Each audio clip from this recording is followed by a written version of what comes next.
E uma das coisas que eu me lembrei foi que em 2023, no dia 9 de agosto, eu escrevi um artigo lá na Gazeta do Povo, e o título era "E se tudo isso não passar de uma operação psicológica?", falando sobre essa questão alienígena, e eu disse o seguinte nesse artigo que está no meu livro, A Jogada Final. Nesse artigo eu escrevi: será que a questão alienígena não será usada quando o mundo estiver à beira de uma terceira guerra mundial, como se fosse um seguro contra a terceira guerra mundial, no meio assim daquela tensão das nações quase se destruindo ali com armas atômicas, de repente naves aparecem e impedem essa guerra nuclear? Aí quando eu assisti o filme, eu falei, caramba, é exatamente o enredo do filme. O enredo do filme ele começa ali com uma situação de guerra, ali prenúncio de uma guerra ali entre Estados Unidos e a Coreia do Norte, e a mídia está toda focada nisso, quando de repente esses cientistas ali que faziam parte de um grupo secreto dentro do governo, uma espécie de shadow government, né, que é uma empresa chamada Wardex Corporation, e um tal de Daniel Kellner, ele é um whistleblower ali, ele se torna um denunciante, é um doutor ali especializado em cibersegurança, criptografia, e ele pega vários pendrives com imagens sobre avistamentos de alienígenas, imagens sobre a suposta queda da aeronave em Roswell, no Novo México, em 1947, e eles usam isso literalmente para salvar a humanidade. Então, já vem aquela ideia dos alienígenas sendo colocados como salvadores da humanidade, e existe um contraponto com Jesus Salvador, porque tem uma personagem na história que é uma ex-noviça, né, que estava estudando para se tornar freira, e ela tenta usar a sua fé, usar o crucifixo, usar o cristianismo para se proteger dos ataques que ela estava sofrendo, e não dá certo. Ela chega a apertar o crucifixo contra as mãos, fura a sua mão, a mão sangra, parece até aqueles estigmas, né, que a gente escuta em histórias como do Padre Pio de Petrutino e por aí vai. E a gente vê ali um cristianismo enfraquecido, a mulher falando que perdeu a fé, e de repente uma nova religião sendo colocada, uma religião ali do espaço, uma religião dos alienígenas, e até existe um novo Adão e uma nova Eva, né? A Eva é a Margaret Fairchild, que é o personagem da... esqueci o nome da atriz agora, meu Deus. Me ajuda aí, Vilela, como é que é o nome da atriz? Blunt. Emily Blunt. Obrigado, Rony, valeu, Rony. E aí, ela é a nova Eva, e o Daniel Kellner, que é o outro personagem, é o novo Adão. Tem um Adão e uma Eva novos, e tem 12 apóstolos, porque tem 12 cientistas também que saíram desse projeto, se arrependeram de trabalhar para esconder as coisas, e agora estão divulgando tudo, e tem até uma cena icônica em que um desses 12 apóstolos, que no caso era uma mulher, uma cientista, quando ela vê a Emily Blunt chegando, né, a personagem da Margaret Fairchild, ela se ajoelha e começa a orar para ela, como se ela fosse um deus, e ela fala assim, eu não quero ser um deus, não quero que ninguém fique me cultuando. Então, é um contraponto direto com o cristianismo, como se o cristianismo fosse falho e incapaz de resolver os problemas do mundo, mas esse evangelho das estrelas, né, dessa revelação alienígena, fosse capaz de trazer essa salvação. Então, é um discurso bem anticristão e um discurso de que os alienígenas são nossos salvadores. E eu gostaria de saber a opinião de vocês sobre isso. O que vocês enxergaram algo nessa natureza também? O que vocês acharam nessa representação aí? Daniel, antes da gente entrar nesse assunto, só avisar o pessoal que essa live, essa primeira parte da live, é para todo mundo, inclusive para quem não assistiu o filme, então fiquem tranquilos que não vai ter spoiler. O que a gente está falando são coisas gerais, coisas que já aparecem no trailer, ou alguns comentários em relação à estrutura geral. Quando a gente for começar em spoiler, que é da metade para frente, a gente avisa aqui, né, Daniel e Rony, para o pessoal não perder a experiência. Porque aí o que você faz? Você para a live onde a gente avisar, assiste o filme e depois volta e vê. Aí você vai saber dos easter eggs, das coisas que são legais, você saber referências a outras coisas como a gente começou aqui. Então, bora. Rony, o que você achou disso que o Daniel falou? Sem dar detalhes, né, sem spoilers, o trailer é meio que um estelionato ali, porque o trailer mostra muitas imagens relacionadas a aliens, né, da abdução e etc. E aí muitas pessoas foram para o cinema achando que seria, de fato, 99% do filme falando de aliens e 1% falando das perseguições e tal. Uma coisa que eu achei muito repetitivo, e aparece nos trailers isso, é que tem muita cena de perseguição, né? É muito massivo, é muito repetitivo as cenas de perseguição. Não é algo comum nos filmes do Spielberg. né? Para quem está acostumado, por exemplo, com contatos imediatos de terceiro grau, né? Ou a própria série que ele foi produtor executivo, que é a Taken, que fala também de aliens, né? Ou Guerra dos Mundos e tal, que aí já é um pouco mais ação, mais focada justamente nos aliens em si. Isso deixa um pouco a desejar e desaponta um pouco, e tem em relação ao trailer. Uma coisa que dá para elogiar é a quantidade de marketing, né, que o Spielberg fez desse filme. O filme estava em todo lugar, todo mundo só falava disso. Tinha um marketing específico para cada país. Então, por exemplo, o Brasil teve um marketing específico, e isso atraiu, e o filme está dando 100 milhões, mais do que esperaram, né? Acho que preveram, já deu 100 milhões de dólares na abertura. Lembrando que o filme gastou cerca de 200 milhões de dólares, 180 milhões de dólares aí. Então já estão na metade do caminho para pagar o filme, né? E aí tem uma questão também religiosa forte no filme, mas ao mesmo tempo rasa. Eu achei que iam dar mais profundidade nessa discussão religiosa. Vocês veem ali pelo trailer que o foco é justamente na religião católica, né? Achei que ia ter uma discussão maior até com outras religiões, etc., durante o filme. E isso decepcionou um pouco também, né? E depois a gente comenta mais profundamente em relação a essa discussão religiosa que aconteceu ali. Senti falta também de outros fenômenos serem abordados. Grande parte do que a gente conhece desse assunto, o Spielberg deixou de lado. Talvez porque, se a gente olha esse filme, me parece muito, quando eu vejo ele, um filme que de fato é uma peça importante na revelação, é um filme para preparar talvez as pessoas, né? Se ele coloca muita informação ali que é negativa e que a gente vê no fenômeno, aquelas abduções horrorosas, que o pessoal quase é torturado, né, etc., que sofre abusos. Se colocasse muita coisa nesse sentido, acho que o pessoal ia ficar bem assustado e falar, pô, se a revelação é assim, talvez eu não queira essa revelação. E o filme, como eu falei, não é um filme para falar de aliens, o filme é para falar como é o drama humano em relação à revelação. Esse que é o foco do filme. Então, o filme roda 90% nesse drama humano em relação à revelação de que não estamos sozinhos.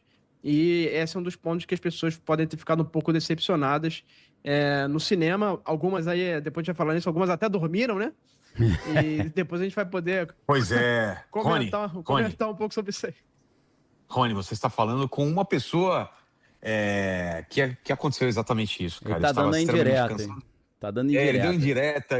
Deu indireta. Aconteceu o seguinte, eu fui ontem, às 11h30, no cinema, estava morrendo de sono e, segundo vocês, eu dormi na parte mais importante, então eu vou querer saber na parte final dos spoilers o que eu perdi nessa parte. Mas o que eu achei do que eu vi? Porque eu vi tudo isso daí que você falou, Rony e Daniel. Cara, sendo o filme do Spielberg, eu esperava algo muito mais magnífico, algo muito mais grandioso, um espetáculo visual. E o que a gente vê é um filme um pouco mais cru, né? Essa coisa da trabalhar muito em cima dos personagens, perseguição. E realmente a perseguição tem uma hora que enche o saco, cara. É muita perseguição, muita coisa. Eu acho que isso ficou meio maçante. E acabou, chegou a um ponto do filme e você fala, tá, e quando vão tratar dos aliens? Quando vão tratar dessa questão? Aí você começa a já pensar, putz, não vai ser tão profundo quanto eu imaginei. Eu imaginei que ia ser uma coisa mais parecida com Contatos Imediatos do Terceiro Grau, como se aquele filme acabasse lá e a gente visse o depois do Contatos Imediatos do Terceiro Grau. O que aconteceu depois daquele primeiro contato com aquela nave e tudo mais.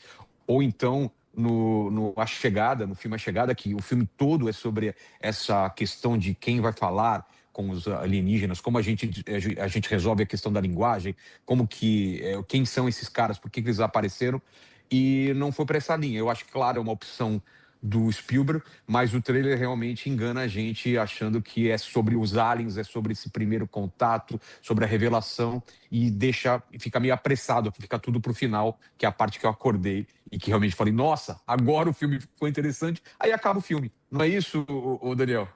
Não, você teve essa experiência porque você dormiu, né? Que você dormiu, quando você acordou, acabou o filme, né? Foi um pouco diferente. Mas é exatamente isso, Vilela. Eu tava até pensando aqui, você falou do filme A Chegada, e eu tava imaginando que acho que o Vilela gostou da Chegada porque os alienígenas se comunicam através de uma espécie de desenhos, né? Eles fazem alguns desenhos ali. Você que é dessa parte de desenho, isso deve ter te pego ali de jeito ali, deve ter te fisgado, né? Sabe qual é a referência que eles usaram? O Ouroboros, né? Da cobra que come o próprio rabo, né? Porque a linguagem dos alienígenas, ela não tinha começo, meio e fim. Eles se comunicavam de uma forma onde o tempo não existia, né? Tudo era constante, né? E os seres humanos não estão acostumados com essa coisa de você não... o passado, o presente e o futuro não estarem demarcados dessa forma, né? E por isso que era um círculo fechado sempre, né? A linguagem deles. Eram vários círculos. Eles botaram a imagem aí. É sobre isso. Exatamente. Eram vários desses círculos, ela começa a estudar essas ramificações dos círculos, que aí é isso que fazia a diferença do que estava sendo falado, né? E nesse filme não existe isso, né? Eu achei até que o drama humano, ele é até suplantado pelo drama... os alienígenas são colocados até de uma forma, como os caras maltrataram os primeiros alienígenas que fizeram contato com a gente, né? Os personagens até fecham a imagem para não ver o alienígena gritando, né? Ao contrário, a gente fazendo experiências neles, né? Sei lá. Foi mais nesse sentido, né? Ô Vilela, já que você citou o Ouroboros, que é a serpente que morde seu próprio rabo, né? E às vezes ela aparece até com a simbologia do símbolo do infinito, como se fosse um 8 deitado. Explica, de onde aparece, de onde vem esse Ouroboros? É de alguma cultura, alguma religião? Se o Homer puder achar essa imagem da cobra mordendo o próprio rabo, né? Então, ela aparece em vários livros, vários escritos, né? Então, o Ouroboros ele tem uma conexão muito forte aqui também com os Incas e os Maias, né? Com toda essa simbologia mexicana, né? Que a gente conhece, inclusive na abertura da Copa houve algumas referências ao Quetzalcóatl, que é a serpente de penas voadora, né? Que também tem esse conceito de morder o próprio rabo. Lembra um pouco, Vilela, inclusive eu olhando ali o desenho da chegada, lembrei daquela tipografia esqueci o nome do deus grego ali, do deus egípcio, do deus indiano, vou falar agora, que é o deus da destruição, Shiva. É o Shiva Nataraja, né? Que ele aparece dentro de um círculo, né? Então, o Ouroboros ele vai representar a cobra que come o seu próprio rabo, com a ideia de a união entre Eros e Thanatos, né? O princípio da construção, o princípio da destruição, a vida que vem pela morte, né? O sucessivo ciclo da vida e da morte, da destruição e da reconstrução, que é representado também por Shiva, né? Shiva também, conforme Oppenheimer celebrizou, né? Isso aparece no filme do Christopher Nolan, Shiva é o destruidor de mundos. Então ele vem em cada ciclo ali trazendo essa reconstrução, né? Isso tem a ver dentro do calendário indiano com Kali Yuga, né? Que é a era de Kali, que a Kali é a esposa de Shiva, que vem trazer essa destruição e a reconstrução. Agora, Vilela, o que é interessante, eu não sei se a galera já comentou essa semana isso aqui no Inteligência Limitada, mas a gente teve a morte do cantor, né? O Oliver Tree, que faleceu aqui no Brasil, num acidente de helicóptero, né? E já que você... Pois vamos falar sobre isso. A gente falou um pouco ontem no jornal, mas bizarro, né, cara? O que você tem para contar? Quais são as ligações? O que é muito estranho é que em vários clipes dele, como no clipe Hurt e no clipe Flowers, existe cenas em que ele morre e junto com carros pegando fogo, né? Ele tinha uma obsessão por representar nos clipes a própria morte, falar sobre a própria morte. Inclusive nesse clipe Hurt ele fala: eu vendi minha alma, meu dia vai chegar, alguma coisa assim. É bem tenebrosa a letra, né? E aí você vê as imagens de carros pegando fogo e ele morto junto com o carro ali. E os helicópteros colidiram lá no Recreio dos Bandeirantes e caíram em cima de uma concessionária de carros elétricos e os carros pegaram fogo. Então foi uma coincidência tenebrosa. E nesse clipe, ele aparece crucificado. Eu mandei a imagem para o Homer, não sei se você consegue jogar, Homer, mandei no WhatsApp. Ele aparece num determinado trecho crucificado no guidão de uma scooter, porque ele era competidor de scooter. E uma vez ele estava na competição descendo a rampa, a rodinha do scooter bateu numa pedra e ele capotou, quebrou os 2 pulsos, teve concussão e tal. Isso foi um ponto muito importante ali na carreira dele, que foi a época que ele teve que parar de competir, né, de competição de scooter. Ele ficou em casa e ele começou a compor músicas, né? Ele migrou para a parte musical a partir disso.